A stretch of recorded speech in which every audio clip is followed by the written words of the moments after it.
dafa am lu nar a xew assemblée loo xamante nii buñ ci artuwul nar na indi ay jafe-jafe mbiicoog mbàllo lépp li ko lal mooy dañoo bëgg amal une révision constitutionnelle tey majorité bi porté ko mu di député Pastef fi mais da ngay gis l'autre camp que ça soit l'opposition mais surtout la coalition Diomaye mi amal sorti tey xam naa dinañ ci dikk ci biir waxtaan wi ñoom jàpp nañ ne vraiment waruñu seetaan li ni mel noo jàngatee tey initiative bi député Pastef fi porté ci révision constitutionnelle bi. Bon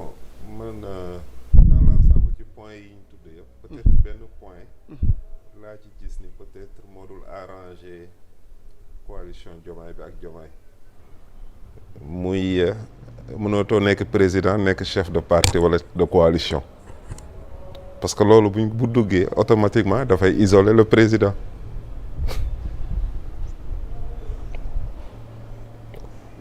est-ce que du point boobu moo tax bu ci d'accordoon démb tamit d'accordu ci tey parce que diggante bi dafa am Diomaye bu bees bu judd boo xamante ne bokkut ak Diomaye bi gañe woon donc parce que mënuloo bind benn mbir proposer ko ba pare ñu dem ba war ko mettre en pratique nga bëgg ci opposer wu loolu dafay contradictoire quoi tu vois léegi nag comme moom dafa am lu ko dab loo xamante ne réalité la ci moom bokkut ak réalité yi nga xamante ni moo ko doon animé ba muy sàkku pouvoir bi donc yenn procès de loi yu bëri dootu ko arrangé tu vois et puis aussi ci contrôle aussi je pense que est-ce que bokkul ci point yi problème mu caisse noire bi dootuñu bàyyi président mu ciy def lu ko neex dañ ko war a encadrer boobu bokku ci laaluñu ko ok donc bi ma gis daal mooy mais boobu nag waroon nañ ko ci boole honorable oui parce que tamit c'est pas logique président nga jox ko ay fonds yoo xamante ne lu ko neex def ci tu vois te ci projet bi la bokkoon contrôler ko encadrer ko tu vois donc puis cooli lu mu bari yëpp débat bi nekkul ci contenu procès de loi yi ñu war a jàllale mais ci dafa mel ni ay ci biti problème de opposition ñii liñ def duma ci d'accord naa ci d'accord mais débat bi judduwul entre opposition ak pouvoir wala président kii Diomaye ci contenu bi quoi est-ce que lii pas Pastef di proposer nekk na intérêt Sénégal wala nekkul intérêt Sénégal yaakaar foofu la ñu waroon a focus quoi grand Ablaye Mbow mi ngi koy wax tu vois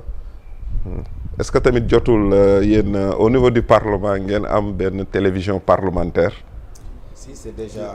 voté. Mais ak nekk gu activé cool quoi. Bon si mi ngi commencé. ñu ngi phase test phase test quoi. Ok d'accord parce que da doon baax aussi peuple bi nekk en connexion parfaite bien sûr. avec li ngeen di def foofu quoi. non lu am solo la même les travaux de commission normalement peuple bi daf ko war di gis. da ko war di gis quoi parce que télévision parlementaire loolu. bien sûr dëkk yu développé yëpp dafa am quoi. ça a été déjà voté ñu ngi ci phase test. nga xamante ne lépp lu ñu fay def lépp lu ñu fay def dañuy mettre en dañuy informer direct population bi. effectivement comme ça population bi mën na nekk en parfaite connexion avec liy xew ci parlement ba. tout à fait loolu dina gën a tax yenn débat bi de mbedd yeex yooyu ñu mën ko éviter. tout à fait te Sénégal jusqu'à président dafa am ñoo xamante ni nag politique moo leen di dundal te yenn mbir yi bu leeree dëgg du leen arranger te lu ñu gën a mën a dem ci transparence tamit ak rationalité loolu dina arranger peuple bi quoi. Ok. Ouais. C'est important. Ouais. Alors Thioune, on termine avec toi ci li nar a xew suba Assemblée nationale ak njàngat bi nga xamante ni moom nga ci am comme lecture. bon fi may tàmbalee rek yow daanaka doo xam sax kan ngay reproché manque de communication bi parce que vous pêchez de quoi. Des deux côtés. Parce que tey ñu wax dëgg tey mais puisque député ñoo porté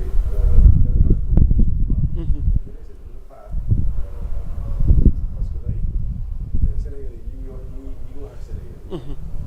Sénégalais yi yow honorable député mën nga xam lan moo nekk du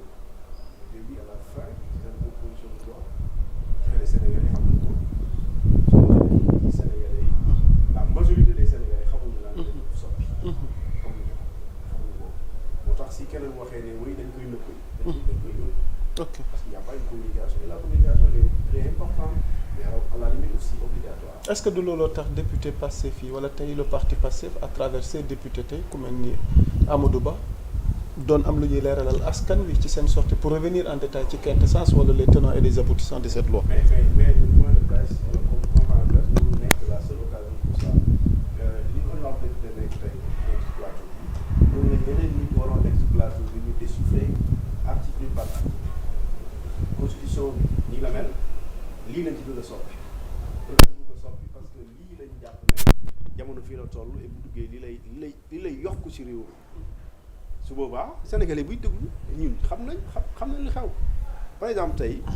soo demee ci yenn dispositions yi nga xamante ni parce que man lire naa avant projet yu Diomaye yi ak ñoom seen proposition de loi ba pare lire naa constitution bu Sénégal ñett yëpp ma confronté ko mais da ngay gis ne seen problème bi yëpp mu ngi commencé ci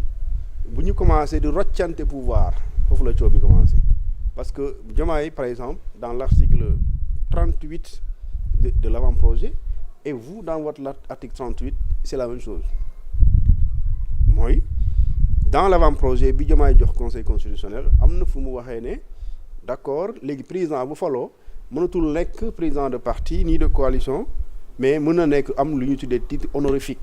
parce que da ko reprendre Diomaye da ko reprendre kon jubóo kon amuñu problème. Je pense que c'est important ñu éclairer loolu. Oui, il y a une confusion parce que bi ñu ñëwee en commission et man foofu laa doon xaar d'ailleurs la coalition Diomaye président tey le gouvernement a amené des amendements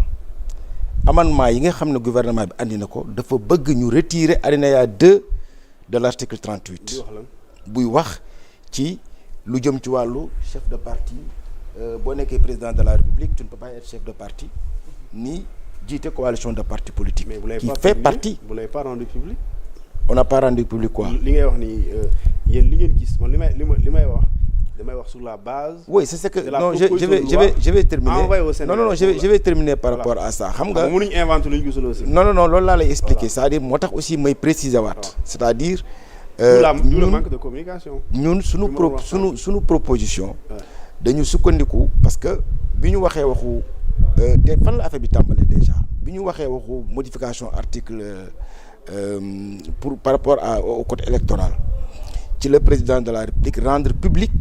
les projets ou peut-être les avant-projets de loi. Oui. Alors en ce moment ci la Sénégal yu bari gis li nga xamante ne ni moom moo nekk ci révision constitutionnelle bi donc ñun bi mu demandé avis bi nga xam ne conseil constitutionnel joxe na ko par rapport ak li nga xam ne président de la République déposé woon na ko ci loolu la ñu sukkandiku pour dajale ko boole def li nga xam ne moom mooy la proposition de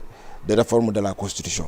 léegi nag effectivement moom ni mu ko déposé woon noonu la ñu ko andee maintenant tout en travaillant peut-être à faire des amendements mais ñoom le gouvernement bi mu ñëwee dafa amendé l'alinéa 2 de l'article 38 je peux d'ailleurs vous montrer l'amendement que le gouvernement a déposé. Voilà, c'est là. Donc à l'article 38, le gouvernement a proposé de supprimer l'alinéa 2. Yem rek ci la fonction de président de la République est incompatible avec l'appartenance à toute assemblée élective nationale ou locale, ainsi qu'avec l'exercice de toute autre fonction publique ou privée.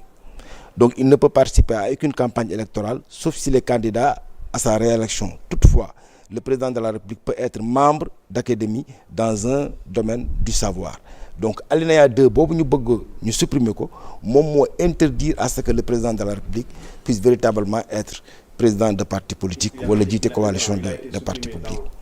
Mais on l'a non en commission on a fait un amendement pour le supprimer parce que li tax ñu supprimer ko teguñu ko ci suñu bëgg-bëgg wala peut-être rocci loolu ci ay prérogatives président de la République mais boo xoolee ci assises yi ñuy wax assises yi nga xamante ne nii daanaka depuis CNRI mais ñëpp nangu woon nañu que ni li nga xamante ne nii moom mooy président de la République warul la jiite parti politique warul a jiite coalition de parti politique et puis d'ailleurs moom mooy peut-être bokk na ci seul point yi nga xamante ne nii ci assises yi nga xamante ne nii mujj nañ ko organiser récemment en 2025 bokk na ci point yi nga xamante ne nii ñëpp ci d'accordoon donc pourquoi ñu ñëw ba tey ñu war ci revenir je pense que loolu aussi bokkul ci li nga xamante ne nii moom mooy doxalin bi nga xam ne le peuple sénégalais mu ngi koy xaar ci seen acteurs politiques voilà lu tax ñu def amendement génnee li nga xamante ne nii moom mooy waaw leer oui comme c'est un juriste c'était important ñu leeral loolu quoi. il a confirmé na ko d'ailleurs